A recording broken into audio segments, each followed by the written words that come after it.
Baik, kali ini saya akan mencoba memberikan penjelasan mengenai teorema yang kedua atau sifat yang pertama di isometri yang kita pelajari, yaitu ketika garis kita petakan dengan suatu pemetaan isometri, maka bayangannya berupa garis juga.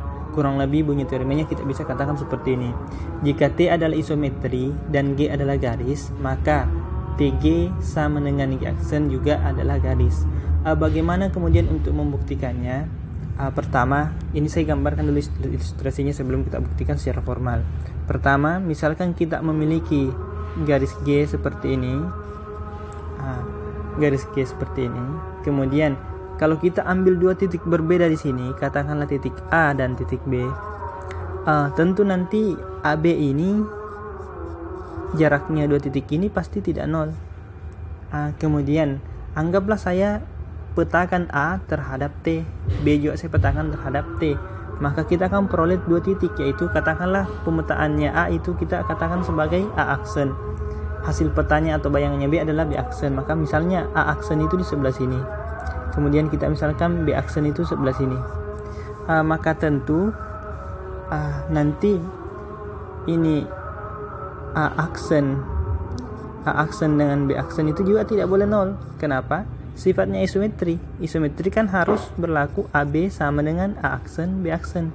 Jadi kalau A aksen B aksennya 0, maka berarti kan tidak sama, jelas. Makanya A aksen B aksen juga tidak boleh 0, sehingga dia dua titik yang berbeda. Maka saya bisa hubungkan ini menjadi garis. Nantinya kita anggap ini garis H. Kita cukup membuktikan nanti bahwa ternyata garis H ini sama dengan si G aksen, maka sudah selesai. Ya, kurang lebih seperti itu arah pembuktiannya. Kita mulai kalau seperti itu. Berarti langkah pertama sesuai dengan yang kita ilustrasikan, langkah pertama adalah kita pilih dulu atau ambil dua titik beda di G. Katakan A, B elemen garis G. Kemudian kita pasti kita peroleh nanti bayangan dari A itu ada, katakanlah A aksen, kemudian bayangan dari B itu kita katakan TB adalah B aksen. Selanjutnya kita misalkan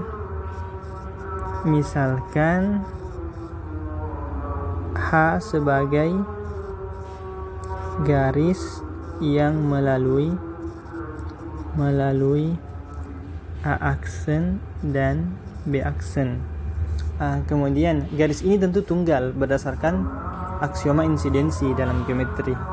Jika terdapat dua titik, maka tepat hanya bisa digambar tepat satu garis yang melalui kedua titik tersebut. Tidak mungkin lebih dari satu titik atau dari satu garis. Setelah itu berarti yang mau ditunjukkan apa? Berarti akan dibuktikan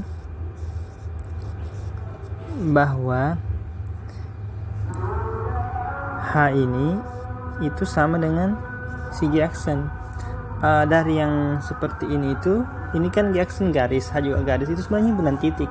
Maka untuk membuktikannya itu cukup dilakukan dengan membuktikan dua hal. Yang pertama, buktikan bahwa G aksen itu subset dari H. Yang kedua, buktikan bahwa H itu subset dari G aksen. Kita akan mulai dengan yang pertama. Ini akan ditunjukkan bahwa G aksen itu subset dari H.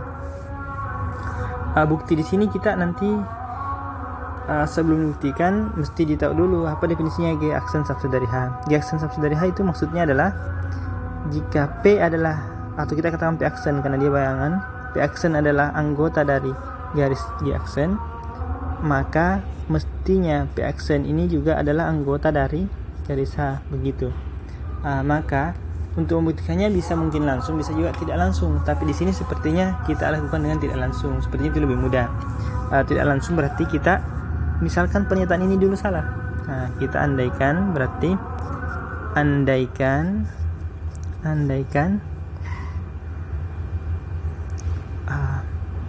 P aksen elemen G aksen, tapi P aksen itu bukan anggota dari H. Dari sini kita akan mencoba menemukan kontradiksi supaya pengandaian kita salah. Kalau pengandaian salah kan berarti yang benar adalah yang mana? Yang ini yang benar. Atau terbukti ini. Kurang lebih seperti itu. Selanjutnya kita punya P aksen elemen G aksen. Karena P aksen elemen G aksen sesuai tadi pendefinisian G aksen di bagian atas ini, maka harusnya ada P elemen G sehingga TP itu sama dengan P aksen, seperti itu.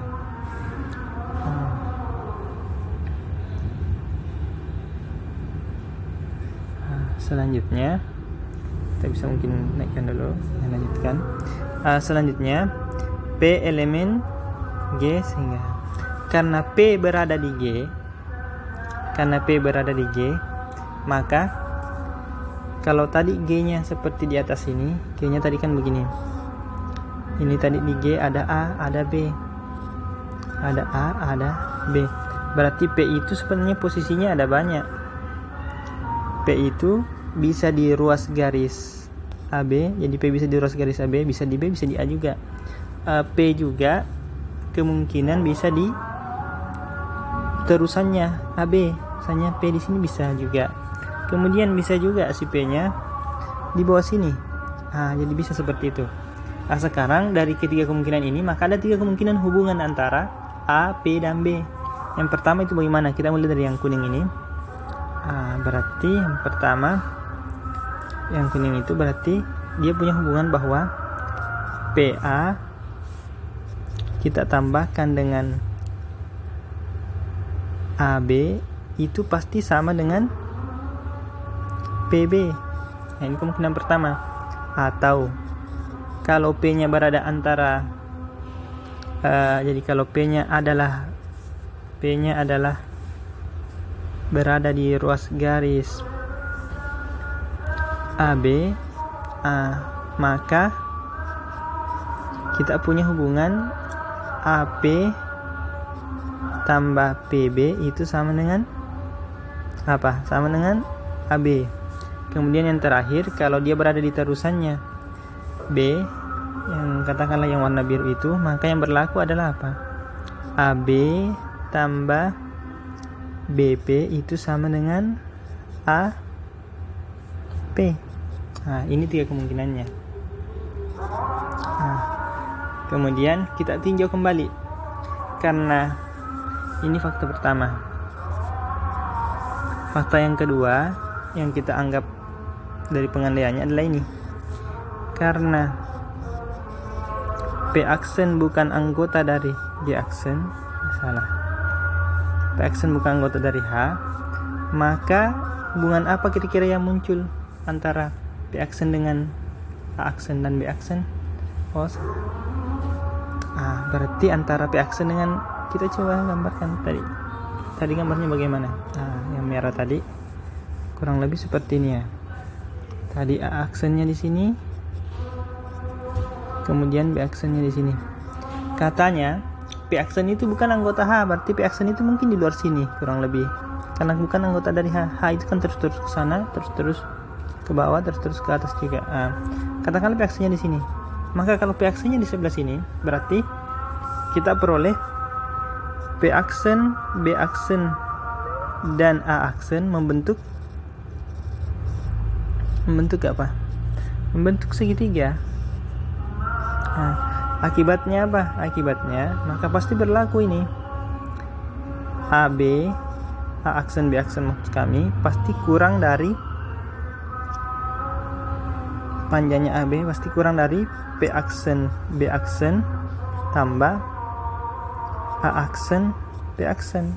Pasti demikian. Sedangkan kita mengingat bahwa pada isometri itu mempertahankan jarak. Berarti P aksen B aksen ini sebenarnya, atau kita mulai dari sini, kita hubungkan dengan isometri. Karena dia isometri, maka kita punya A aksen B aksen itu pasti sama dengan AB. Ini kurang dari P aksen B aksen pasti sama dengan PB. Kemudian A aksen P aksen pasti sama dengan AP. Sekarang coba kita perhatikan. AB kurang dari PB tambah AP. Ini kontradiksi dengan yang merah. dia kontradiksi dengan yang ini. Di sini semuanya pakai tanda sama dengan, maka dari bentuk ini tidak ada yang memenuhi dari ketiga kemungkinan yang mungkin terjadi. Dari sini kita katakan bahwa dia kontradiksi. Maka pengandaian salah. Kalau pengandaian salah berarti telah terbukti bahwa G aksen itu subset dari H. Bagaimana dengan yang kedua? Yang kedua, kita akan menunjukkan bahwa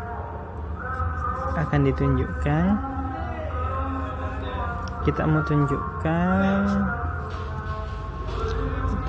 tunjukkan bahwa H itu subset dari G aksen, ya gunakan sama saja definisinya. Berarti jika P aksen itu ada di H,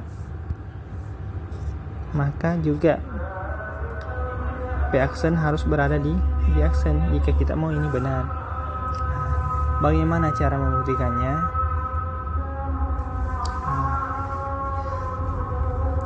Berarti pertama, di sini kita mau gunakan cara kontradiksi juga ya. Ya, kita mau buat kontradiksi juga. Berarti kita andaikan dulu pernyataan ini salah. Berarti andaikan P aksen elemen H, tapi P aksen bukan anggota dari G aksen. Kemudian kita cek dulu. Yang pertama, karena P aksen itu anggota dari H, maka kita bisa simpulkan ini kalau kita lihat gambarnya. Katakanlah ini misalnya H tadi kan kurang lebih begini modelnya. Ini B aksen, ini A aksen. Maka P aksen itu tempatnya ada 3 kemungkinan. Dia bisa di sini, di ros garis. Bisa juga P aksennya itu seperti tadi lah, pokoknya P aksennya di sini. Bisa juga P aksennya di atas sini. Maka kemungkinannya adalah bahwa kalau kita punya P aksennya berada di ruas garis A aksen B aksen, maka kemungkinannya adalah A aksen P aksen tambah P aksen B aksen itu mesti sama dengan A aksen B aksen. Itu kalau dia di ruas garis. Kemudian kalau dia misalnya kita ini yang hitam, itu yang hitam dan ruas garis. Kemudian kalau misalnya dia di bawahnya A aksen, di bawah sini misalnya ditaruhannya aksen, yang merah itu maksud kami, maka kemungkinannya adalah harus seperti ini. Berarti apa ya? B aksen A aksen tambah A aksen P itu mesti sama dengan P aksen sama dengan B aksen P aksen. Begitu juga dengan yang biru ini yang terakhir. Yang biru ini ya ketukar. Biru itu berarti harus berlaku P aksen B aksen tambah B aksen A aksen itu mesti sama dengan P aksen A aksen, kurang lebih seperti itu. Yang tadi ini yang ini mewakili yang hitam tadi ini. Selanjutnya kita lihat apa akibat yang muncul untuk yang kedua itu, informasi yang kedua. Karena P aksen itu bukan anggota G aksen, maka apa yang kita peroleh? Kalau P aksen bukan anggota G aksen, maka kita peroleh T itu kan isometri. Yang perlu diingat di sini isometri itu pemetaannya.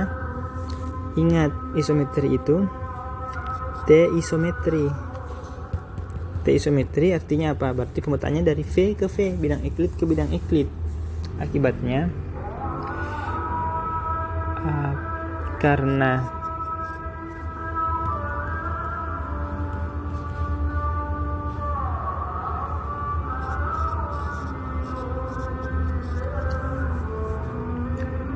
bahwa ada P anggota bidang Euclid